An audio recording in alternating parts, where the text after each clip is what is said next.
Tales from the Video Store. Like us on Facebook. Follow us on Twitter. Donate on our Patreon page. Subscribe to us on YouTube, Apple, Spotify, or Google Play. Join our Tales from the Video Store group on Facebook and share your latest viewings, notes, and images. Additional content can be found at videostoretales.com. Make sure you rate us or give us a recommendation. The more we have, the more content we can provide. Now, on with the show.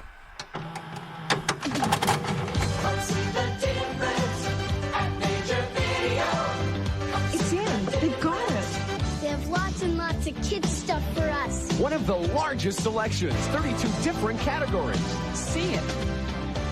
Introducing Doug Wall, Garrick Lane, and Lee Bridges. This is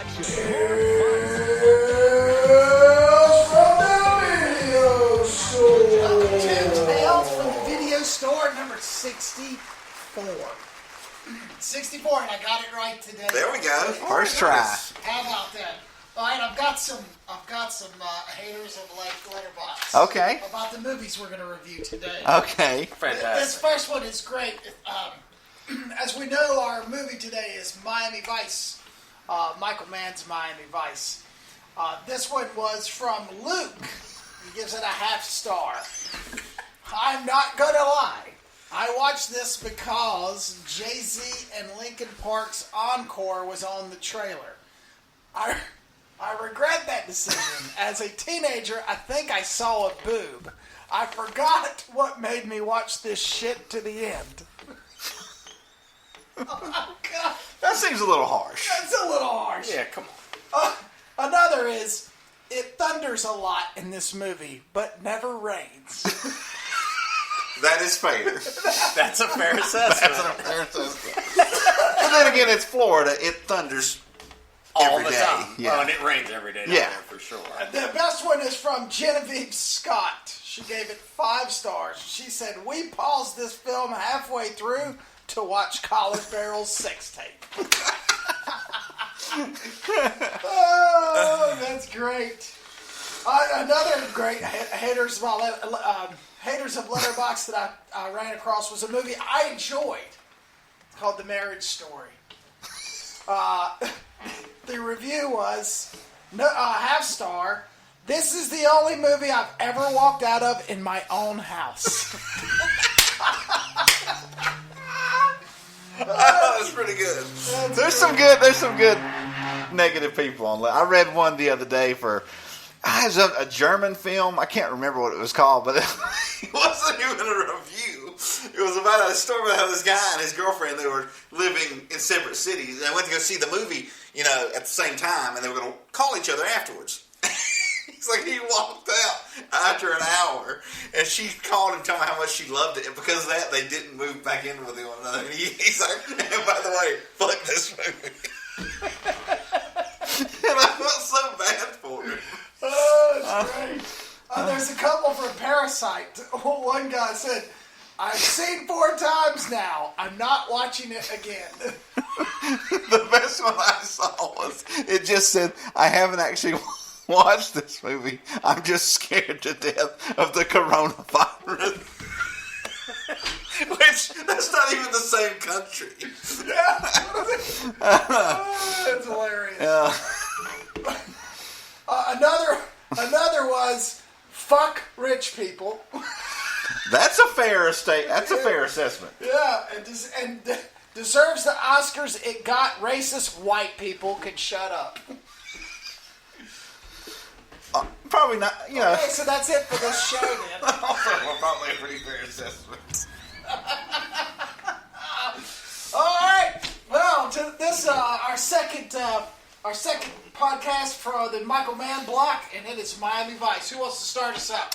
We're reviewing Miami Vice from 2006, the movie based on the TV show directed by Michael Mann, which is the show he created back in the 80s. And it's, starring Jamie Foxx, Colin Farrell, directed by Michael Mann, sort of all three of them at their peak of popularity. Mm-hmm. And it's a very well-made movie that doesn't really work. Because it looks like a Michael Mann movie, but it doesn't feel like a Michael Mann movie, to me. It's beautiful. It's well made. Yes. Everything is so cool.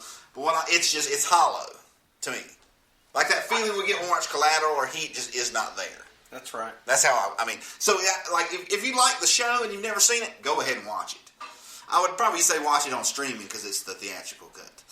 It doesn't have a 15-minute fast boat sequence at the beginning, which means nothing to the movie. Yeah, it's just like, hey, we're in Miami, we're wearing sunglasses, and there are these $1 million boats. Let's There's put them some in the movie. boats, there's water. And and then it does get into the whole why they're there undercover, but then it just completely the theatrical cut just it opens that first shot of the nightclub when they're surveilling the pimp. So the theatrical cut just it gets into it. Yeah, And I think it flows much better. And it's just, it's not terrible. It's not the worst movie ever. But it's not great. There's just not a whole lot to it. Yeah. You know, the story is kind of meandering between like the skinhead gang that's like in at the beginning, then you don't hear or see them for like an hour and 15 minutes. Right. And it's just they're not being Miami Vice police officers. They're undercover like drug runners. Yeah, and working for the FBI. And it's just yeah, it's to me it's like a movie, like when you make a movie based on a TV show, you either have to like make the show as a movie, like the best case is The Fugitive. Yes. And The Fugitive is pretty much a perfect movie. Or this is you're trying to bring in people who never saw the show because this came out so long after. Right. Yeah, and it's not even the same. They're not driving the Ferraris. Yeah. They're not. Yeah. He doesn't have a Crockett doesn't live on a boat with an alligator named Elvis. Yeah, I mean. Yeah. There's no Phil Collins besides the rendition, the SWAT. I mean, It just doesn't flow. No, it doesn't flow. Anytime they build any momentum in the story, they stop it so one of these guys can get laid, it takes entirely too long, and it's entirely too slow. Then Colin Farrell gets on a boat after they've gotten in with the drug dealers. He gets on a boat and goes to Cuba for 15 minutes. And Jamie Foxx is not on screen. We don't even know where he is at this point. He's just hanging out playing like Angry Birds on his phone while Colin Farrell's getting laid. Yes. You know, and that happens like 3 or 4 times. Yeah, it just doesn't. Yeah, it feels like 3 episodes of a TV show edited together. Right. Yeah. It does. Yeah, it just doesn't. And like I said, it's cool. And I think that was a fair assessment. Like I like it, but it's kind of like. Yeah, but Michael Mann's like a kid. It's like one of my kids. It's unconditional. Right. So I'm the same way. It's great. Even if it's not great. Exactly. For me, it's great. Yeah. But I like your assessment of saying that when you get done with Heat and you get done with Collateral, there's a certain feeling. You didn't really get that with mine. Right, like when we talk about, like when you watch Heat and he's in the car and they're going to the airport. Yes. And you're like, yeah. And then he's going to take the exit to go kill Waingray. Yeah. But you don't want him to. Yeah. Right? You're like, oh, fucking just Bobby D, just stay in the car. Yeah. I don't give a shit what happens to any of these guys. Like, there's not that, you know. Yeah, like I've seen Heat, and Heat is 30 minutes longer than this movie. It feels way shorter. Yeah, I was going to say, it doesn't feel as long as this movie. This movie feels very like... I had to pause it like 4 times and get up and like, okay, God, what is happening? Yeah. All right, let me reassess. Okay. Yeah. What happened since the last time I paused it? Yeah. A little bit of momentum, and then sex scene, and then pause, and then... The movie is just cool for the sake of being cool. Parts of it that are cool are very cool. Are very cool. You know, but like I think Michael Mann, like other directors we've talked about, like James Cameron, he just got lost in the toys. Like that plane they used to smuggle the drugs that has the propellers on both ends, that was like the prototype of that plane. Right. And that's awesome. But unless you're going to have like a ticker at the bottom of the screen, like, hey, check this out. This is the only version of this plane that exists. Isn't that awesome? I got the guy who designed it to give it to me for this movie. Awesome. Triple exclamation mark. Nobody knows that. It's just a plane. Yeah. It's not... Just looks cool as shit. It doesn't make the movie better. Right. You know. Like, he's like, I remember him talking like, oh, this scene was shot in this architect's house. Like, who gives a shit? But it looks good. It looks great. And like I said, I don't want to bag on the movie. Nobody makes Miami look good. No, like he really does. He makes everything look really good. Yeah, and I'm not trying to bag on the movie. I like it. It's a good movie. It's not a great movie. It's not a great movie. Yeah. I thought it was cool that Isabella Gong Li, she knows no English. Yeah, all frenetic. Yeah. Yep. Yeah. So I was like literally getting the lines fed to her. And she does really well. I know. Like she hits the emotional, that's just an actor thing. I have no idea how she does. I couldn't do that, and I speak English. I mean, she does really well in the movie. John Hawkes is in it. Yep. He, See, that's 3 minutes. Jumps in front of a fucking truck like I feel like doing something. Like I would rather see the movie that took place a year ahead of time that dealt with him. Yeah, when they were saying something's going wrong and it's going wrong right now, I would have liked to have rewind back and done that up until that point. Right, and that might have been interesting. Right, it might have been, and easy to follow. Easy to follow, and less swift boats or fast boats. I guess what they're called. It's just He throws some Cornell in there again. A little bit off the slave. He does his thing. Yep. Then there's a song in there that's not by them, but it's a singer that kind of sounds like him, and I was like, man, that's really weird. Yeah. And no original Miami Vice theme song from the original show, which I jammed after this was over at midnight in my house. Yeah. Because I missed it, and for some reason in my fucked up memory, I had a memory that there was a part in this movie where this song was played in somebody's car. They pulled up beside of somebody, or somebody in front of a club was playing, or something like that. But after watching it, I'm here to tell you, it is not there. It is not in there. And it's a shame because it's a fucking cool ass song. It really is. Yeah. And I mean, like I said, if you're a huge Michael Mann fan and you have never seen this, watch it. Then watch it. If it's on streaming, give it a shot. It's not. I don't think it's as bad as maybe we're kind of incidentally making it out. Well, no, we're talking about as just Michael, as three huge Michael Mann fans, right? And this is not his best. No, it's not even close. Yeah, no. The music I love though, even though it wasn't Jan Hammer. Yeah, it was still good. Yeah, some of it is. Some of it's it's on the soundtrack, of course, and it's really good. Yeah. Actually. Oh no, and like everything in the movie is good. It's one of those things like you put it together and it just doesn't really work. Yeah. Like everything in the movie is great. That imagined Air of the Night or whatever the film. Whoever did that, it was garbage, and I hated it, and it just went on forever at the most pivotal scene of the movie. Yeah. And that to me, I was like, oh, that's another reason. You couldn't just use the Phil Collins version? Yeah, like why did you have to use the Bill Rollins version or whoever the fuck did that? Because it just the Mogwai song Auto Rock at the end for the end credits is fantastic. Yeah. There's a lot of good music. There's a lot of good everything. It's like one great thing and then one meh thing, and that kind of sums exactly up the what movie. it is. That's exactly what it is. Yeah, just doesn't follow itself up. It's like you get a plate of food and there's one thing that's delicious and one thing that's just kind of okay, and you just kind of keep going back and forth. Yeah, you don't have a choice. Yeah. That's what you got. That's what you got. And that's this movie. That's exactly what it is. Yeah. You're right. You're absolutely right. The directorial view. Yeah. Version. Oh, it's slow. It's 3 minutes. The boat race at the opening credits. Yeah. I thought it was like 7 minutes. There's 7 minutes of unseen footage. Yeah, three of which are the boat scene. Right. Well, I'm here to tell you, it felt like 7 minutes. I was like, what the fuck is happening? I don't remember this being this long. Yeah, and it's just, and here's my problem with director's cuts in general. Not just this movie. You can only buy the director's cut on home video. Yeah, you can't get the theater. And just like, and I have no problem. I own 7 cuts of Blade Runner. I own every conceivable copy. If there's 30 seconds, I got it. And like this, the director's cut of the Warriors are the only thing you can buy.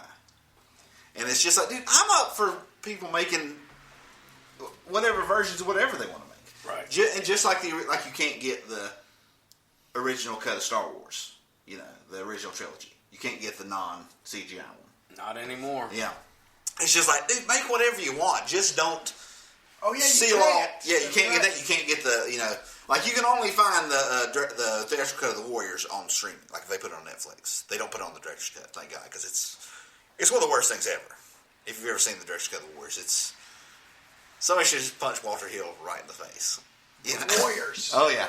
Director's cut. Oh dude, there's a voiceover and there's cartoons in it and it's just like, what is this? What is this evolved into? Anyway, Yeah, but like I say, make whatever version you want. Just make every version available, especially the original version. You know, like if you ever watched the theatrical cut of Blade Runner, it is terrible. There's a voiceover, and it's just not good. But it still needs to be available. Right. You know. Yeah. That's what it was. Yeah, and that's the problem. When Ridley Scott put out the director's cut of Blade Runner like 92, that became the definitive version. Yeah. That's what people want. And people keep trying to, I'll put out my version and it'll be... No, most times no. Yeah, you got it right the first time. 90% of the time. Just stop. Yeah. Anyway. So this is definitely not our favorite. No. Michael Mann. No. Also, not my least favorite. What is your least favorite? My least favorite. I'll have to say Black Hat because I haven't. Yeah, I haven't seen that. Black Hat will be your least favorite, both of your least favorites, if you ever decide to watch it. Right. But up until then, and it's not the performances, it's just the movie itself. Right. Is probably between this and Ali. Yeah. I say I like Ali, but it's just not very. It's very. If you're not a just hardcore, after watching it one time, yes, you're going to go back and watch it again. It's a one-time watch, right? But it's a very well made. It's not a It's fun for what it is. Yeah. But it doesn't. Everything about somebody, every biopic does not need to be 2 hours and 40 fucking minutes. That's true. Very true. I don't know why somebody along the way tricked us into thinking that if you make something that's shorter than that, then I guess that you're being disrespectful. Right. That's not the case. Yeah, that's true. You can shorten it. We'll be fine with it. I promise. There's a lot of people's lives that are just boring. Yeah. Yeah. Hey, one movie that I Last of the Mohicans. Yeah. Is in my top 2 of his, even though it is nothing like anything else that he's ever made. Yeah. I just love the movie. Yeah. And that soundtrack, that's the, in the early 90s, when it was time to get down with the ladies, I would reach for my Last of the Mohicans soundtrack, and it never let me down. There you go. That is a good soundtrack. That's a good movie. Yeah, it's a killer soundtrack. Yeah. I'm just saying. I'm just for anybody out there who wants to try it out. Trust me. Well, Last of the Mohicans. Little Last of the Mohicans. You'll be surprised where it'll take you. God, it's true. It's awesome. That and a couple of rupees. Well, whatever you got to do to get there. I'm just saying. Yeah. And that's a movie that has cool stuff in it that doesn't need to be in it. Like the shot when Danny Lewis runs with the 2 flintlock rifles and fires them at the same time. Complete bullshit. I think he was just doing it. Let's watch this. I just think it was something like Michael Mann had to talk him into. Like, It was just like, what? That's ridiculous. Like, why? I don't know. Just do it. It's going to look amazing, and it does. It does. Yeah. Yeah, it does look amazing. Yeah. And you almost feel when that guy gets burnt. Yeah. Like that's a scene, man. You just feel like he's getting burnt. Oh yeah. Wes Studi is the head Mohawk Indian. Yeah. He's the damn devil. He's great in that movie. Oh yeah. Yeah. It's an awesome movie. Well, there you go. So, your favorite character of Miami Vice? Which one, Tubbs or Crockett? That's the problem with this. I don't give a fuck about either one. Okay, my favorite character is the little weird snitch who set him up with the. Yes. He's just like, you can come back on me, baby. It's that guy. He's so weird. I just love it. I want cut out all the boat shit. I want 10 more minutes of that guy. Yeah. Right. Yeah. Well, in the TV show though, Crockett or were you? Crockett. Yeah. Crockett. Don Johnson. Is it because you're white? Yes. And you can relate. Yes. You set me up on that one. I'm just gonna say yes. He just, I don't know, probably. The suit, the white suits. Yeah, the white suit with sarcastic. Tubbs was the straight guy. Yeah, he was. Crockett was the. He lived on a boat and he had a pet alligator. Yeah. He slept with a woman every episode. Yeah. I think there's a 2. Instead of watching this, if the show's on, I saw it when I was a kid and I've rewatched it. There's a 2-episode thing with G. Gordon Liddy, the guy who broke into the Watergate Hotel, the CIA agent who worked for Nixon. I almost said Hitler. Worked for Nixon. Anyway, he plays this guy who committed some war crime in Vietnam, and it's very similar to the plot of the first Lethal Weapon. Like these like special forces guys are bringing in heroin, and he gets out of prison. And now it's like a business. They're on like Porsches and stuff. He gets out of prison. He wants his section of the company back, and he shows up with a briefcase, and they're kind of trying to brush him off, and he opens up the briefcase, and it's his Vietnam era necklace of ears of people he killed, and just throws it on the table. And he's like, because somebody asks, like, who are you to ask for this? And he just takes it and goes, this is who I am. And throws it on the table. I wish they'd taken that and made it into a movie. Because I cannot remember what the name of the episode is called, but it's really, if you can find it, it's really cool. Oh, wow. Yeah. Wow, I've got the first season. Yeah. I don't know if it's on the first season. But yeah, that was the coolest show ever in the 80s. Oh, it was the coolest show. Yeah. Sex, crocodiles, drugs. Yep. Great. Miami. Yeah, Miami. Everything just looked cool. I was like, man, that place looks great. Phil Collins, dude. Yeah. Didn't he show up? Oh, yeah, he's on a couple episodes, yeah. Yep. Oh, it's great. This was more like a Seinfeld. It's a movie about nothing. Yeah, it is. It's a movie about nothing. That's the biggest issue outside of the flow points. Although, it's about nothing. The little Weasley drug dealer, when Jamie Foxx shoots him in the chest with a grenade launcher at the end. That was cool. I love that. I could watch that on a loop. There was a scene early on where the I guess it's the white supremacist guys. Yeah. They go and meet those the FBI guys. Yeah. In that car, and they have that shot in the car of that 50 caliber. Yeah. Just blasting. Dude's arm goes flying. That shit was hot, dude. Yeah. I'd forgotten about that scene. I was like, oh. But there's not another one. See, there's a good movie really. In this. He just somebody need to they need to lock Michael Mann in a room and give it to an editor who was not connected to the movie. Like, some of the dialogue was great too. It is like fueled and real. That's what I'm saying. Mode. Like cut it down to an hour and 40 minutes, and we'll make $1 billion. Yeah. But that's what I'm saying. Man was so huge then. You couldn't. Well, and his connection to it. It's like, who's going to walk up to him and say, hey, man, I think it'd be better if you did it like this. He created Miami Vice. Everybody there's like, all right, whatever the fuck he says. Right, exactly. It's going to look great. And it does. But, it felt long as fuck. Oh, it's long. It's very. It has no flow to it whatsoever. The fucking director, 220. It felt like 340. Yeah. It has no flow to it. It probably was after I paused it. I was going to say, I paused it. I started like, it when I got here this morning and watched it just to refresh because I'd seen it plenty of times. But I had to pause it 3 times. Yeah. I think it was right before 12 when I finally finished. Right. I remember being at the Ballantine Commons once we were going to see a movie at the theater there. And that club across the street, which looks like the club at the beginning of the movie, my buddy said, and we were all in like shorts and t-shirts. Like, let's go. He goes, let's go in there and have a drink. I said, so first of all, we're not getting in there. There were like Bentleys in front of us. I said, that's like the Carolina Panthers right there. I was like, no. I said, we're not in the Michael Mann movie. I said, we're going to this sports bar across the street. Yeah. Well, okay, so was the other movie that we challenged each other to watch any better? Did it get watched by 100%? Got watched by all 3, yes. We were talking about the Oscar winner. That's amazing. Parasite. In itself that we all watched it. Right. I'm proud of you guys. Yeah. Well done. I forced it Sunday morning. I skipped church and was like, I'm just going to watch this. Yeah. So, I'm sure you probably got as much out of that as you would have. Going to church. Maybe even more. Well, all right. So we all watched Parasite. Poor family. Bong Joon-ho. Bong Joon-ho. Yep. So what did you think? It's really good. Really good. It's not. I'm talking about like Ali. I don't know that I will rewatch this movie anytime soon. I don't know if I could. What Garrick said, the fuck rich people review, that's pretty accurate. It's I've read a lot of reviews like, are the rich people the poor side, or are the poor people the poor side on the rich family, or the rich people poor side parasites on all of us? Like that's what they were sort of. And I think it's that the rich people are the parasites. They're on just South Korean culture. Because I was reading, they said like 60% of retirement age people in South Korea live below the poverty level. Like the have and have-nots chasm in South Korea is gigantic. Yeah.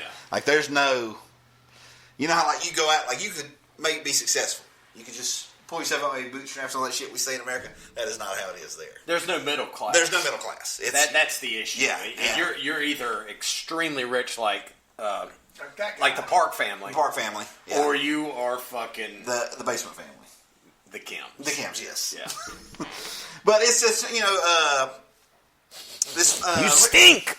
Yeah. What is that? This super rich family, the Park family, they live in this, super mansion. This, badass mansion from a Michael Mann movie. Yeah. And this family, they sort of, there's this other family that live in a half basement, I guess. I don't know really what you call that, like a real shitty basement apartment. It's like a half basement at the end of a cul-de-sac on Piss Street. Yes, and they sort of concoct this plan, one of them to get their son as a tutor for one of their kids, and then they sort of slowly take over the staff that helps the rich family. Yeah, the parents start sucking, getting rid of bringing the whole family, migrating the whole family. Sort of, pointing out things about the driver. He's kind of creepy. Sets him up, puts panties in his... Right. That shit was slick. And then the taking cook... her panties off, I was like, oh, where are you going? Right. And I was like, oh, damn, okay, never mind. Then they bring in the dad as the driver, then they bring in the mom as the cook. Yeah, as the housekeeper. Housekeeper, yes. And and just sort of... Basically just trying to fake their way into a better life. Which they accomplished. Somewhat. I mean, amazingly enough. They do. They accomplish it. They get, from where it begins and the kid's friend comes who's getting ready to go to college and the family loves this guy, mean or whatever, and he comes and sees the son and he's like, look, dude, you got to get a rich family and tutor them, tutor the girl. I've got to go. I'm going to tell them that you are me. Are basically on my level. Yeah. Because to the ultra wealthy, they will take the word of somebody that they know and trust over taking 5 minutes to do any kind of research or anything. Well, that's how Ponzi schemes work. Right. And so that's how they're able to do all this is nobody has to bring a resume. Really. Right. And the poor family is so much more deserving than the rich family. They're talented, they're smart. The daughter's a graphic designer. The rich family are just, the son makes these shitty little paintings, and they are like, ooh, he's so great. And the daughter's borderline, not retarded, but she's, she's below the line. She's below the, she would be she'd be held back in class, Yeah. And, but it's easy, to manipulate people like that. Once you kind of get them to trust one of you, then they all trust you. Yeah. And they're going to trust anybody that you introduce them to. And that part of it, the first act, I thought was brilliant. Yeah. You can't write something better than that. You can't show it better than that. It's really lighthearted, when they come home and they're rehearsing lines about what they're going to do and say to this family. That shit is just amazing. As it goes to the second act and on to the third, I think it kind of falls off a little bit. Right. We'll kind of get into it a little bit. I find that with a few Bong Joon-ho It movies. just it goes to a point, and then it's like, when the bunker's introduced, you're just like, whoa. What is this? Is this Lost? Where am I right now? There's a basement, and then there's a sub-basement / bunker, hidden. Which, how did the rich family not know that's there? Doug said something to me. He said, when you're that rich, there's some stuff maybe you just don't notice. That's true. You wouldn't notice an extra $30 in power bills and water bills. No, most people think that they don't know what anything costs. Man's always at work. The one thing I didn't understand is those bulbs. Normally, a rich guy, you got all those people. She said something about the sensor was off. Well, you just go fix that. Call somebody to fix that. Yeah. Because there is no sensor. Yeah. Right. Yeah. But at the height of this, when the whole family, the whole Kim family, they've all come on, and the Parks are going camping on this vacation, that's kind of like their climax. They're sitting in the den, they've got chips and beer and shit all over the place, and they're watching this rainstorm outside, and they're thinking, man, we've made it. This is our house. We are on top of the world. And then the doorbell rings, and everything changes. Yeah. And I didn't necessarily love where it goes from there. Well, I've heard a lot of people refer to it as a fairy tale. As sort of a dark fairy tale. And I think that's sort of what they were going with that. When the the previous maid shows up, right? And then you find out that what's the poor family's name? The Kims. The Kims family. Their situation is not original, you know. Yeah. Let's put it that way, because it'll be on Hulu next month. Anyone hasn't seen it. Hulu just bought the rights today, so I think April 8th it'll be available for everybody to watch on Hulu. And so if you haven't seen it, you can wait till then listen to the rest of our conversation. Is my point. Yeah. But it goes it goes downhill fast, and not necessarily in a way I don't think anybody was expecting it to go like this. No. So basically, this woman shows up and she's like, "I've got to get down to the root cellar," and they're like, "What is this lady talking about?" She's acting kind of crazy. She was off a little bit. Anyway, she was actually there when a famous architect that built the house. She was there then, and then the Parks moved in. She's been there longer than the family has, and she was the last person that the Kims were able to get rid of. But they find this like hidden room. And her husband lives in there for some reason. Well, I think he just doesn't have health care, and he's just, he's deteriorating. And she... Well, it was the debt. That's what it was. They were hiding that he had made some bad bets. Which is kind of similar to the dad's situation, because his dad had several failed businesses. They both had opened up failing cake stores. Yes. That's where it came from. They both wanted to be pastry chefs, I guess. Yeah. But once that whole thing is introduced, and the mayhem that kind of ensues from that, it changed the movie for me. Right. And not necessarily in a good way. I didn't hate it after that, but I found myself like scrounging to get back to where I was 15 minutes before, and it never really gets... I think it intentionally loses momentum. Yes. I think it's intentional what Doug's talking about, because he wants you to just be like what he said was, there's no, they were never going to get there. At the very end when he's like, has this little fantasy about the house. 25th hour. Yeah, he's like, he'll never. Yes. Yeah. You just took the words right out of my mouth. The end was the... Yeah. It's right here. Yeah. Like his, Bon Jovi said, he'll never, in 1,000 years, he can never afford that house. No. That's just in his mind, Yeah. Because he's had a lot, some people were like, oh, maybe you should end it on a more positive note. He's like, this ain't that type of movie. This is life sucks, deal with it. And for a lot of people it does. I mean, you know where he is. Yeah, you know what's happened. Yeah. But there's some awesome scenes. Did Dad actually go down into the bunker, or was that part of the fantasy too? No, he's there. He's there. And the fantasy was eventually he'll be able to afford the house. Yeah. Then his dad can. That. But the way that whole Morse code went down, I didn't know how. Yeah, it does. That is odd. Yeah. The click. That was the whole I see what you're saying. Yeah, that is the fucking light already. Like, what's happening? This is a $15 million house. Yeah. Like, come on, what the fuck? I like the scene where they're all sitting around talking right before the shit goes down, and they're talking about Ms. Park, and they're like, "Oh man, the dad's like, she's so nice and all this," and the mom's like, "No, she's not rich but nice. Yeah, she's nice because she's rich. Right. If I had money like that, I'd be nice too." And then she kicks the fucking dog. I was like, perfect. Yeah. Because it doesn't matter if you give these people money or not. They're shitbags because that's just who they are. Yeah. It's just right. The whole when they finally have that 8 minutes when they get the call, like everybody's coming back to the house. I guess the camping trip failed, in a matter of hours, which was really strange. I never thought they would go camping anyway. Right. They were too rich. They were buying and taking like all this stuff. They had no intentions of ever using it. It's like one person was like, I don't like this. Let's get the fuck out of here. Yeah. But when you go from them cleaning up that house and then escaping and getting back to their dungeon. They're flooded. That's flooded in shit and piss in the worst street in South Korea. Yeah. Trying to gather up what little kind of belongings that they had. I mean, that was a emotional scene watching them because they're lighthearted people, like especially the dad.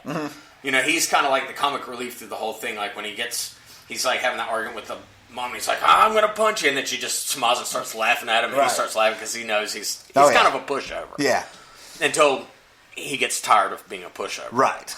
And he hears that guy say something about him smelling just one too many fucking times. Yeah. You know? Yep. And snaps. And I've never seen a movie really like do this. feel bad for him. Like there's a couple times where you just really, it's real small things. Like when they're eating at the dinner, they're eating out after the two kids have already infiltrated the house, and Dad sits down and goes, "Eat whatever you like," and Mom, Here, have some more of this. Of course, his cunt fucking wife has to be like, "You didn't even pay for that. They did, you know." But he, as because it's a big deal to them. Yeah. He as a father is just thinking, you know, he wants to be successful. And then I loved his. I loved his thing while they were laying in, like after the flood, and they were in the. Where were they? They ended up wherever they stayed, where it was dry. Right. He was telling his son, anybody that has a plan, it always gets ruined. The plans always get ruined. Yeah. And that's what makes the end so... What makes the end so good when he's like, I've got a plan, I'm going to do this, and then... Yeah. How is he relaying his plan to his dad? I think he was just writing... I think that was in his mind. Yeah. He's just writing I don't it think down. He's just writing a letter that he's never going to send. Yeah. I think his dad is just down there. You know, like when I get mad being at my children or... in the sub basement, I don't, you know. Yeah. Yeah. When I get really mad, I'll write down... Yeah. Everything, and then I'll... It's like when you have fake arguments in your head, and then I'll say this. And then and then when it happens, you're just like, oh, sorry about that. And when Doug comes through that door, I'm going to tell him just exactly what Oh, hey, Doug. Yep, Hey, buddy. What's up, best friend? We're going to go in there, and we're not going to take no for an answer. No. Okie dokie. Thanks for your time. That's what the movie is. Yeah. That's right. You talking about them being different? I don't think they're bad people. I think desperation makes you do fucked up shit. Right, agreed. You know. Agreed. I don't live in a 4-foot little fucking hut sub basement or whatever where I can see people's feet walk by. If I did, I wouldn't be doing this. I'd have a second job. Yeah, exactly. And a third if I had to. Yeah, exactly. I've been cooking chicken at Bojangles right now. Yeah. Amen to that. So there we go. We've completely told everybody the whole... Well, not exactly. We left out certain things. And there's a lot still in there. Yeah. Are you going to watch Once Upon a Time in Hollywood again, or are you going to watch Parasite again? Once Upon a Time in Hollywood. Right. Even The Irishman, I would probably watch again before I'd watch. Yeah, probably. I can't think of a scenario off the top of my head where I will want to go back and watch this. We're never going to go to your house and get 2 pizzas and be like, guys, let's watch Parasite again. Parasite. Cut to 2 hours later. Fuck, I don't fucking know. I should have went to college. I mean, it's just not that kind of a movie. I'm glad that I watched it. No, it's great. It is great. But I will say this. I am a little bit shocked that enough people liked it. Right. To where it was able to win not only the best foreign picture, but also the best I don't know if, I mean, I think the amount not that I really give a shit. No, like why they did that for Roma. They gave Roma the international. And I don't know how many people actually watch the movies. Yeah. That vote. I think there's a lot of people who were just like, oh, you liked it? Cool. Yeah, sure. Sounds good. Yeah. Just like the rich fuckers in this movie. Exactly. They're very similar. Yeah. That's a good... I can see a couple of neighborhoods in Beverly Hills. Yeah. What do you put? Lee, man, I've been so busy with my 17 fucking businesses and my Rolls Royces, and I've been traveling to Palm Springs to play golf. Yeah. Have you watched any of these movies? Which one? That they send to their house for free. Yeah, right. They're stacked up right next to the door. I simply don't have the time. I simply don't have the time. Yeah. Doug, which one are you doing? Oh, I'm doing Parasite all the way. Yeah, I'm here. DeVito told me to do Parasite. Yeah. Oh, okay, DeVito did. Nicholson told you to do Parasite. Well, then that's what we're doing. Parasite. Yeah. Okay, great. Click. Yeah, and also there's a bunch of people who they haven't been on a movie set since Carter was president, who are just old as shit, and I know they don't watch these movies. There's no way. No. You know. Yeah. Or last minute back at the right. Last minute back at the Oscars, the producers come in and go, we're catching a lot of flack on the internet because there's no black or there's no foreign actors. Everybody's white. Let me see that envelope. We're not supposed to open this up. Give me the envelope! 1917. That's a white director. In fairness, 1917 looks like the whitest movie. That movie looks whiter than Dead Poets Society. Which I guess is a good. It's a good thing. Yeah. That it didn't win a fucking thing Right. at the Academy Awards, even though it looks like you've said many times before, like it was made. Yeah. Specifically to win everything there, Right. and it didn't fucking win shit. Yeah. I think that's kind of funny. Right. Yeah, no, I agree. But, that could have been last minute. They're like, give me the Parasite one. Put the Parasite one in there. Now, do it in there. Well, but I don't see what that really gains anybody by doing it. Hey, maybe it gains Bong Joon-ho a bigger budget when he makes something else. But it's not going to get people to suddenly give more relevance or No.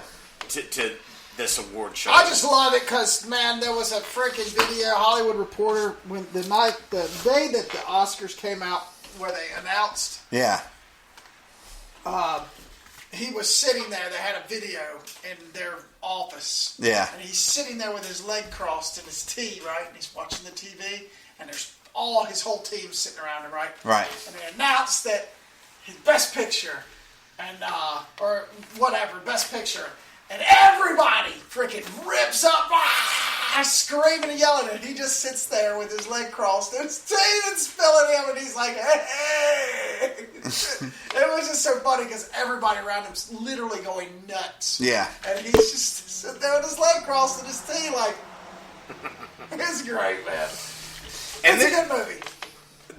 These Korean filmmakers, because he's not the only one, there have been some really cool movies, Oh, yeah. not just directed by him, but Yeah. and they're only in the last 20 years. Yeah, well, what it was is in like 1997, pretty much the economy in Asia went shithouse. Yeah. And so there were no real, unless you lived in Hong Kong or Tokyo, there were no movies being made, really. Of note. They made a few. Right. But in the early 2000s, it bounced back.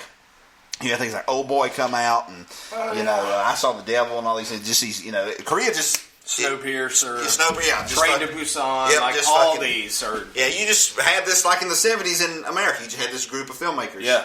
Right place, right time. And that's Bong. Yeah, Bong Joon-ho. That's Bong and his boys Yep. at this time. The Criterion Collection does a thing where they have this closet. It's just full of every Criterion Collection movie. Yeah. And they'll bring a director or a writer in there and have just pick out. You can pick out 5 movies for free. And I can't remember what. And Bong Joon-ho did one. He just grabbed one and he goes, I used to own this movie. Chang Wong Park, the guy who directed Old Boy, he goes, he borrowed it and he never fucking gave it back. Never gave it back. Yeah. He's one of those. He's one of those guys, yeah. But yeah, like they're just, And that's the good thing about streaming now. You can go on Amazon Prime. There are dozens of Korean movies. Yeah. Yeah. Yeah. You can watch Korean gangster movies, just whatever. Action movies, comedies, But as much as I hated Roma, yeah. which I really just didn't like it. Right. This was completely different. yeah.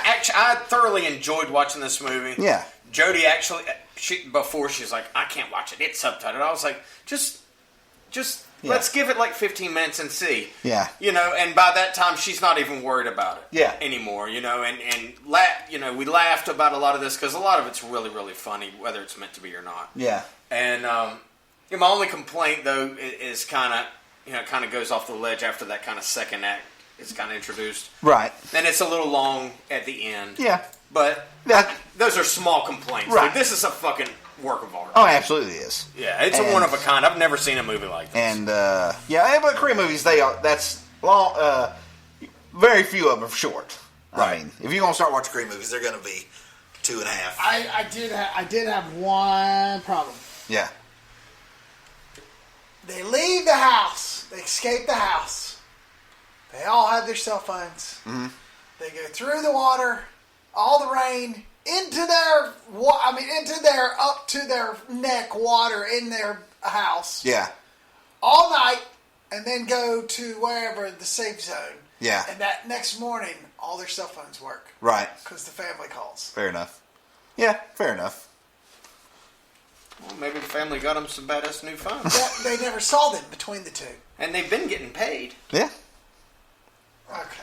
And they seem like the type of family that would go out and buy a fucking $500 phone as opposed to, hey, let's pull our money together and get out of this fucking sub-basement. Right. Yeah. Right? Like at the beginning when they're living this, they all have phones.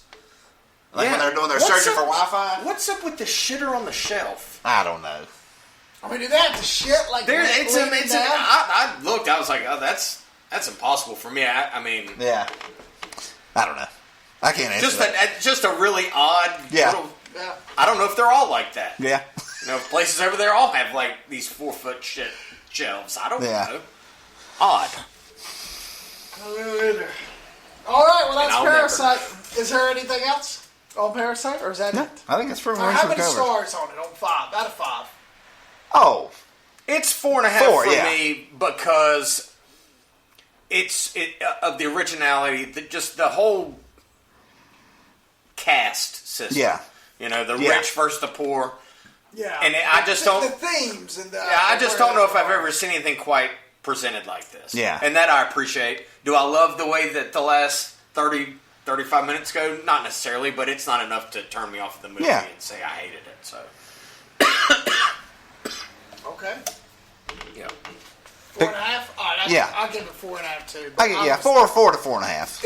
I won't buy it. No. It won't be No. something I'll rewatch. No. Like Shawshank Redemption. Well, that's no. This is the end of the feeling you get at the end of this movie is the opposite of the Shawshank Redemption. Yeah. That's true. That's very true. All right. Well, have we watched any movies? Watched a Any couple other things. movies besides those two?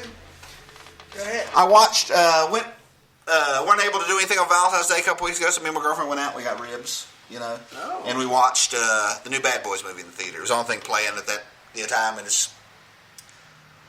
way better than you think it's going to be. Really? Yeah, because it's not directed by Michael Bay. It's directed by these two Belgians. They're from Belgium, but they're Moroccan, and they made several gangster movies in Europe. And you can tell they love the Ridley Scott movie with Michael Douglas. Shit, it's Black Sun. Black Rain. Black Rain, because the whole movie looks like Black Rain. And I'm using, and that is a compliment. Like there's a scene where they get chased by guys on motorcycles. It's all neon light. There's a scene where a Molotov cocktail gets thrown and it's just super slow motion and explodes on the hood of this car. These guys they'll get a chance to make a lot. Also, the movie made a lot of money, but they're very talented. And of all the Bad Boys, it has the best story. Like it's a ridiculous action movie. Sure. But it's really well done. And you can tell it's not directed by Michael Bay. The action is, these guys are like 20-something years old. I mean, the action is really, most of it's practical, very little CGI, a lot of crazy motorcycle stunts and stuff. They'll make a They're Marvel. funny as well. I mean, are they funny? Yo, it's funny. Yeah, like there's the main villain is this, before the first movie, Will Smith's character, before Martin was his partner, he was undercover with these Mexican cartel guys. And one of the heads of it was this woman who was into, I can't remember the Mexican cult where they worship death. They worship the Grim Reaper. I cannot remember the name of it. They touch on it in Breaking Bad. Where they have the big Grim Reaper statue and they pray to it. That's her religion. Oh, okay. And Will Smith's telling Martin Lawrence about her. He's giving the speech. He was her driver and he was undercover, and they ended up starting having sex, and he fell in love with her, and he had to send her to prison and all this stuff, and like she was a witch, like she was his voodoo priestess and this stuff. And Martin Lawrence is like, "You fucked a witch without a condom?" He's sitting there on a plane. And he's just, and Will Smith's like, "Keep your voice down." He goes, and some guy passed by and goes, "Sir, let me ask you a question." He's like, "If you were to fuck a witch, would you wrap that shit up?" And you can tell this is probably something Martin Lawrence was just fucking making up on the spot. And the guy's like, "Oh, I absolutely would." And he's like, "You see that? You hear that, Mike? He would wear a condom."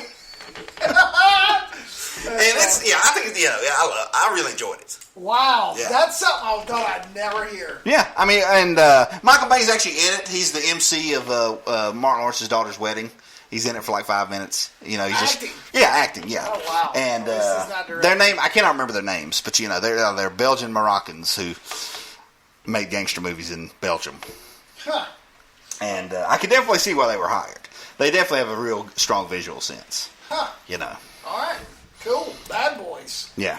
I'll never watch that. No, you don't have to. Well, I loved the first one. Yeah, if you like the first one, you'll like this one. And the second one, I don't remember anything about it, if that tells you anything. The second one is, it's way too long. Jennifer Lopez in one of them? No. No? Okay. But the only other thing I watched besides that was the new Amazon show, Hunters. Okay. With Al Pacino. I watched the one first episode. two. I watched 2. Okay. I don't dislike it. It's something, man. They could... obviously, the gentleman who made the show loves Quentin Tarantino. And I do. But damn, it's Quentin Tarantino fan fiction. And if we could dial it back like a bit... Just a little bit. A little bit. It would be really good. And today I was reading that some Holocaust survivors don't care because they, it's all about survivors of Auschwitz. And a lot of stuff they've made up that happened. Right. And he was like, well, I'm not making a documentary, I'm making a show. And I'm still, my point is real, but everything about it is fabricated. The characters and everything. And I see both sides of the point. It's not a documentary. It's like when they introduce a character, it cuts to like a little 30-second montage of stuff that is not in the show. Like a movie trailer of that character. It's weird. And even Al Pacino, and it's just like, if it was 25% less, it'd be really cool.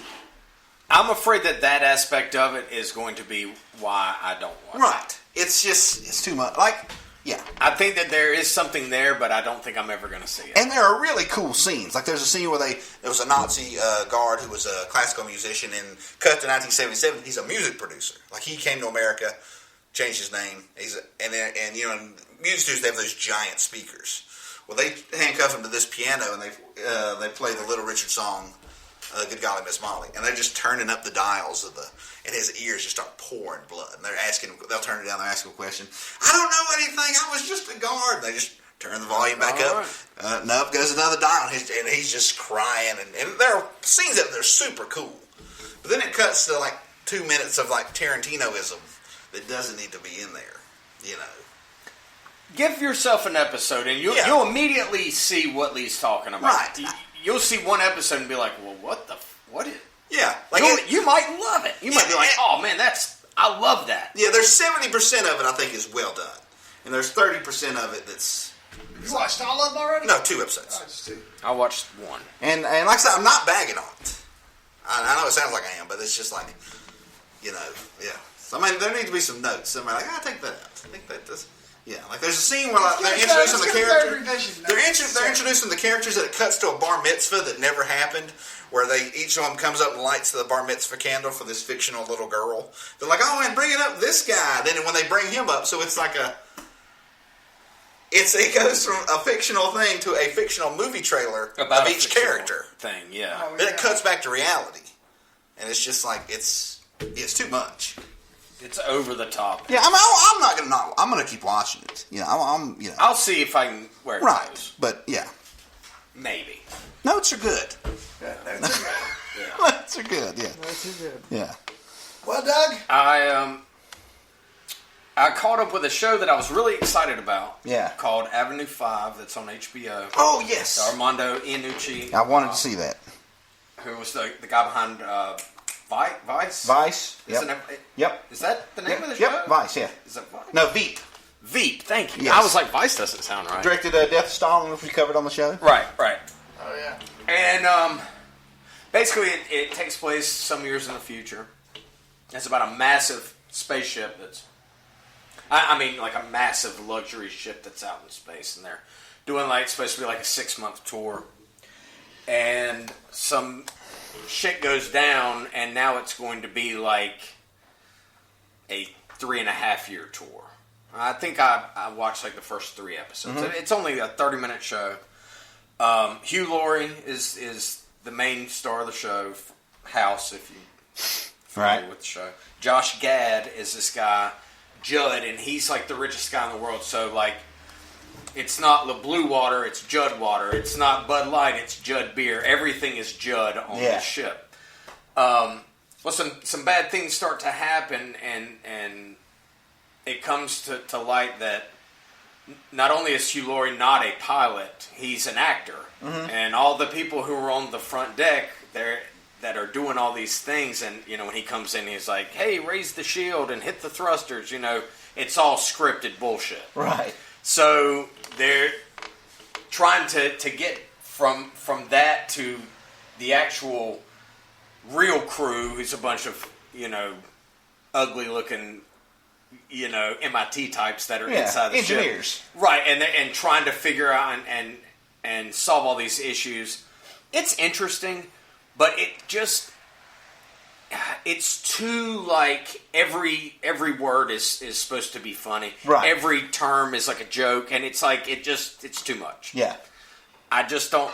The first episode, I was so annoyed. I almost was like, I'm done. Yeah, there was nothing in the commercial that made me want to rush out and see it. Yeah, but as I've gotten into it, the second episode was better. The third episode's a little bit better. So I want to see. I'll finish out the season. Yeah. Not great. At least I don't think initially, but I think it's still got a chance if they need to just kind of tone it down a little bit and kind of pick a storyline and work off that. Now, because they've got like 10 fucking things happening and everybody's it's a lot going on. Now, is it that on the 3 they have like 6 months worth of food and stuff, and then the 3 years are going to be like? Well, yeah, but nobody really knows because nobody's taking anything seriously. Right. Yeah. Okay, I see what you're saying. So I don't know exactly what's going to happen. Because when I saw the commercials, so it's like rich people Lord of the Flies in space? Well, that's kind of what I'm thinking it's going to eventually get to. Right. But the way they make it out, it's like I guess they're going to be okay. Yeah. Like, something happens and a couple of guys end up dying. Right. So they put them in, like, these ice cubes. Yeah. And they're going to shoot them out into space, and everybody gathers around to, like, give them this grand, like, goodbye. Yeah. Well, the ship is so big that it commands, like, it has its own gravity. So they're floating around. So they're floating around the ship. Yeah. Like, they have this other thing where some other stuff happens. So they've got all these things that are revolving around the ship as they're going. And basically, they've requested that NASA help them. But basically, Josh Gad's character, Judd, basically told him to fuck off because he thought he had an engineer on there who was smarter than he really was. Yeah. Who was like, oh no, we're going to be back in 6 months. And he's like, fuck you, NASA, we don't need y'all. But they really do. And it's just a whole lot of back and forth because there's people on Earth that are trying to save them. Yeah. And it's an odd dynamic. Right. It really is. But I love Hugh Laurie. I like Josh Gad. I like Iannucci. So, yeah. We'll see where it goes. What's the name of this? It's called Avenue 5. That's on HBO. It's assholes in space, basically. I just got rid of my DirecTV. And then, of course, one of my absolute favorite shows comes on after it, which is Curb Your Enthusiasm with Larry David, and I just love that. Yeah. Is it still good? It's never not been good. He's just such a fucker. You just can't help. Larry David is who I would be if I had money.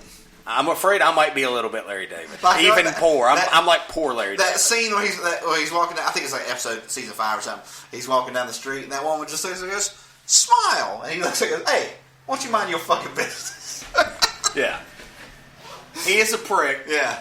But I agree with him a lot of times. Like, there'll be some social situation which is going completely off the rails, and I'm like, he's basically right. He's insane. Yeah, he is, but he's the best insane ever. Yeah, I mean, this season, it's been 3 or 4 episodes. Is it the best season? Of course not, but they're new. Is Cheryl still in it? Does Jamie Smooth still live with him? Yeah. Awesome. And the big dude? Well, I still don't even know why he's still there. He just refused to leave. I love that Jamie Smooth, like, when he's married to Vivica A. Fox in that one season, and she leaves, and the whole family leaves, and he's just Jamie Smooth's just standing there with a bag of Chinese food, and Larry's like, well, and he goes, yep, I'm gonna go with my room. He just never left, and Larry's just like, Yeah, and they don't mention. Yeah. They still don't talk about like why. I mean, he goes. They go to this. Yeah. They go to this wedding down in Cabo, and JB's like, I'm coming. Yeah. He's like, can you pitch in on the plane? He's like, well, no. What's JB? Is he the big guy? No, you hear the Razor commercials like, I'm JB Smooth. Yeah. That's JB. Yeah, that's right. So he just knew the last couple. See, I stopped watching after 3. It's complete. Yeah. This is season 10. Yeah, like is it really? And it's been on for him and Cheryl got 15 divorced, years. and then Larry married Vivica A. Fox. And then she got cancer, and he tried to figure out how to break up with her cancer and all this stuff. And then her brother was J.B. Smooth. And then she leaves Larry, and he's like, I'm staying in this mansion. And he's like, I guess his way of thinking is, Larry David created Seinfeld. He can fucking afford me to live here. it'll be all right. And they're like best friends. Like they go and do everything together. It's just it's the best. Yeah. It is the best. There was a season. It wasn't the last one. I don't think it was the last one. Maybe it was the one before where he's in New York and Michael J. Fox is his neighbor. Yeah. Have you seen any? I've seen some of those. Yeah. They're just great. And I love that he does it when he wants. Like it might not be on for 2 years. Yeah. And then Larry David's like, oh, I got an idea for more Curb Your Enthusiasm. And apparently him and Jeff Garlin just like there's a Jeff Garlin is he's still in it. There's an outline. Everybody is. There's an outline, but there's no Is he script. back with Cheryl? No. But she's still in it. Yes. She had like a new husband and complicates things. Her boyfriend is Ted Danza. Oh, wow. Dancing. And not Tony Danza. Yeah. Ted Danza. Yeah. And he, they're kind of like rivals. Yeah. They used to be buddies, but now they're kind of rivals. Yeah. I mean, it's fucking great, dude. Yeah. I love that shit. Yeah, I got to get back on that because that's what I need in my life. Oh, yeah. Some more Curb. Yeah. Oh, it'll cure what ails you. Yeah. Just when you think you're being an insufferable prick, Yeah. you watch a little Larry and it'll make you feel good. It's Yeah. like, you know what? I'm not as bad as that fucking guy Yeah. is. Just some of the things he says and just the situations he gets himself into. I love it. Yeah. Love it, love it, love it. From the very first episode I ever watched, I was like, oh shit. Yeah.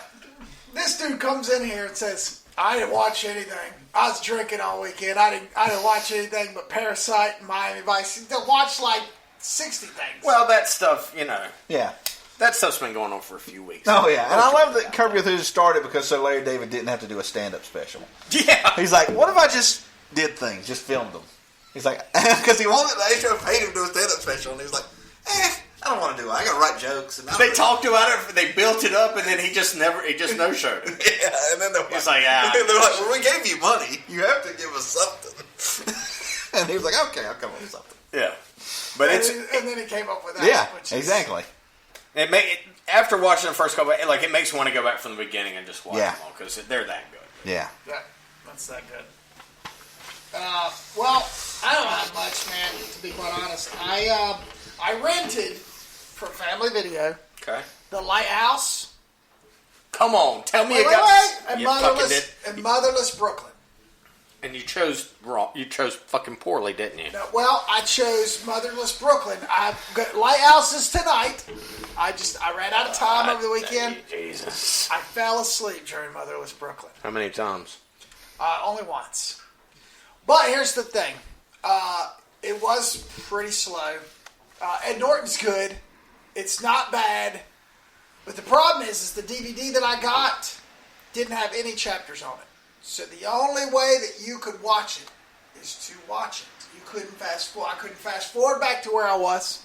I couldn't get to where I needed. It was literally like a screener. That is a company that has zero faith in their product. Yeah. Yeah. For real. Yeah. So I could not. So yes, I fell asleep and never finished it. It wasn't that good, but I didn't finish it because of technical difficulty. Right. Not being able to get. I don't want to watch it. I mean, I guess that's my review. Is I don't want to watch it again. It's not good. You enough. saw enough to know that you've seen watched enough. an hour and 30 minutes of a 2.5 hour movie. Who? It's 2.5 hours. Damn, you just mirrored my buddy, my good friend Steven, sent me a text about this movie, and he said, Motherless Brooklyn. I fell asleep 3 times during it. I have no fucking idea what happened. So I, of course, thought, this is going to be great. Right. I should go out and rent it right now. Yeah. But I didn't. And now you're saying the same thing. That's Ed Norton. I'm definitely not stopping on the way home to pick it up. No chance. Well, Ed Norton's, people have always complained that he gets too involved in his movies and he tries to direct and tries to edit. And I think this one he directed this one. This is his baby, 100%. This is his Yeah. baby. He's been trying. He tried for years to make this And movie. I think that's what happened. Is Yeah. He just let He loses objectivity. He let it. Yeah. Yeah. There's no subjectivity, and I'm sure when people were like, "It's too long and it's too drawn out," he's like, "Fuck you! Yeah. I'm going to do it this way." Yeah. Somewhere Tony Kaye is laughing his ass off. Yeah, somewhere. So you didn't watch The Lighthouse? The Lighthouse I'm watching tonight. Yes, man, I've had kids at home. Kids had sleepovers, and The kids could watch it. They're not going to understand what the fuck they're saying. Oh, well, I told you, it's like 16th century Popeye. You've got to have the subtitles on. Believe me, to make it through. 16th century Popeye. Because, well, you get a couple minutes in, Lee, and you'll know exactly. Oh, I have no doubt. I've seen like, clips of it. That's exactly what he means. Yeah. Because I'm dying for one of you guys to see this movie so I can have somebody. I will do this. I will do this for you by the next. I think that there are themes and things in this movie that you'll both really like, and there'll probably be some things in it that you both won't really like. Right. But it's not a 2.5 hour fucking opus. It's 90 minutes. And it's 90 minutes of two dudes in one room. Yeah. Well, no, not necessarily. They're on an island. Okay. They can walk out of the room and back into the room. Well, I actually fell asleep during that sentence. then maybe you should save your $2 and not rent. Oh, I wasn't gonna. You got us to pick a flick. I do, and it's a movie I sort of connected to Miami Vice because Michael Mann actually sued the director of this movie because he thought it was a plagiarization of the pilot of Miami Vice, and it's William Friedkin's 1985 movie To Live and Die in L.A. To Live and Die in L.A. Yes, Which is weird that he did that because it's based on a novel that was written by a treasury agent. Yes. So it's kind of, I don't think he actually did plagiarize it. I think they settled that and now are sort of cool with one another. But it's everything that Miami Vice, the movie, isn't. It's fun, it's fast-paced, the action is great, the characters are cool. Yeah, it's great. The music is great, you know, I mean, it's, instead of watching, if you think you'd like to see a Miami Vice movie, or a movie like Miami Vice, and you don't necessarily want to sit through the 2-hour, 20-minute director's cut, you can watch William Friedkin's To Live and Die in L.A. and has Willem Dafoe in it from The Lighthouse, who is a painter / counterfeiter, and William Peterson is the Secret Service agent, which before this movie I did not know the Secret Service agents track down counterfeit money. I just thought they protected politicians. Yeah. And that's the majority of what they do is tracking down counterfeiters. Yeah. And they're sort of the military arm or the law enforcement arm of the Treasury. And it's a super cool movie. Maybe the best car chase scene ever. It's up there. My buddy Jacob he was in LA a couple years ago, and William Friedkin was at a record store signing stuff, and he went in and he bought the Exorcist soundtrack and got him to sign it for me. And when he got it to him, he said, "Mr. Friedkin, I just want you to know," and he said, "This is for my friend Lee, but I want you to know he's told me that the chase scene in To Live and Die LA is the fucking jam." He said Friedkin just was like, "Well, tell him I said thank you," and just had signed it and handed it to him. It was just like he's heard that shit 1,000 times. I'm sure. Yeah, Did he use the words "fucking jam"? Oh yeah, he's over because that is my direct quote because it is the fucking jam. It's like I said, it's maybe my favorite chase scene ever. Because most chase scenes are terrible. There was a good one in Ronin. Ronin is great. Yeah. That's true. Bullet, yes. But those are and the French Connection, which was also freaking so. But, there's maybe 5 that are amazing, and there's 1,000 that are just blah. And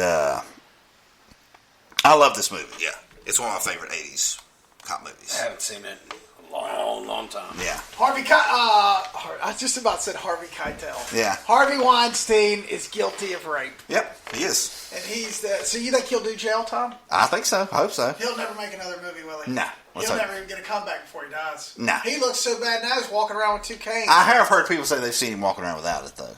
Oh, yeah. That's just for the sympathy. Of course. Yeah. And speaking of when he put out Bong Joon-ho's Snowpiercer, one of the best scenes in the movie is where they sit around and eat sushi.